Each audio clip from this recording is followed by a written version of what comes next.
Economy के लिए सितंबर का महीना ग्रोथ की रफ्तार के एक स्तर पर ठहरने का गवाह बन गया है।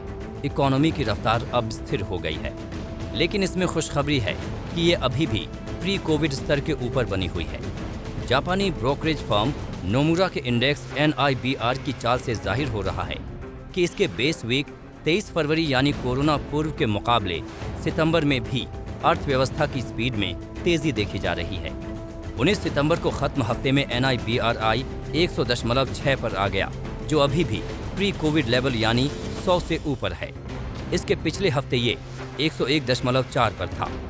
सितंबर में आई ये मामूली सुस्ती अभी श्राद्ध के चलते 2 हफ्ते और जारी रह सकती है, लेकिन इसके बाद अक्टूबर के पहले हफ्ते के बाद से फेस्टिव सीजन की शुरुआत के संग इसमें फिर से तेजी आने की उम्मीद है।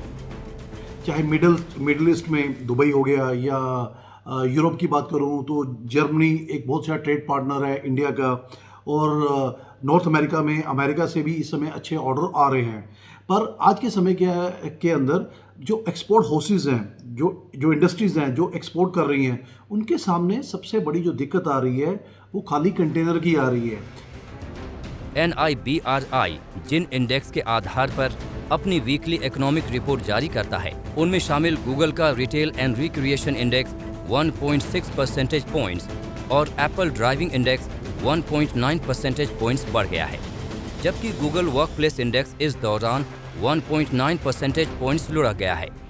इसके अलावा जिन 2 और इंडिकेटर्स में गिरावट आई है, उनमें पावर डिमांड बीते हफ्ते 2.6% कम हुई है, जबकि श्रम भागीदारी 40.9% से कम होकर 39.8% रह गई है। जानकारों का मानना है कि कुछ इंडिकेटर्स में आई गिरावट अस्थायी है और ये फिर से बाउंस बैक करेगी।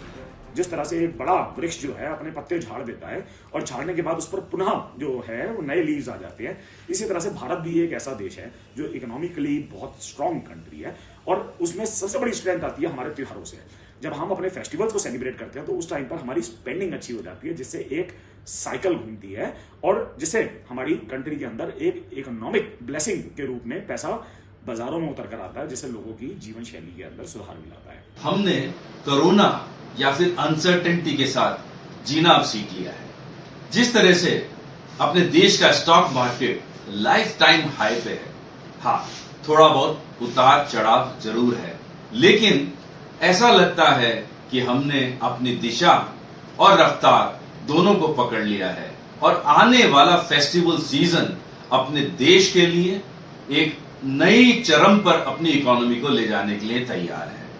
थोड़ा बहुत आशंका तीसरी वेव की जरूर है, लेकिन हमने ऐसा लगता है इसको भी अपने गले लगा लिया है। जिन कुछ और आर्थिक संकेतकों में सितंबर में गिरावट दर्ज की गई है, उनमें शामिल ई-वे बिल का जनरेशन सितंबर के मध्य में 35.4 मिलियन रह गया, जबकि अगस्त के मध्य में 47.3 मिलियन और जुलाई के मध्य में 63.8 मिलियन था। 19 सितंबर तक कुल 40.3 मिलियन ई-वे बिल जनरेट हुए थे। वहीं रेलवे फ्रेट अगस्त के 24.3 मिलियन से बढ़कर सितंबर के मध्य तक 25.5 मिलियन हो गया है। लेकिन सबसे बड़ी राहत की खबर वैक्सीनेशन की स्पीड में इजाफा है, जो अगस्त के 54 लाख रोजाना से बढ़कर सितंबर में अभी तक 80 लाख प्रतिदिन रही है। इसी वजह से देश के करीब 15% आबादी पूरी तरह से वैक्सीनेटेड हो गई है, जो इकोनॉमी के लिहाज से भी एक शानदार संकेत है।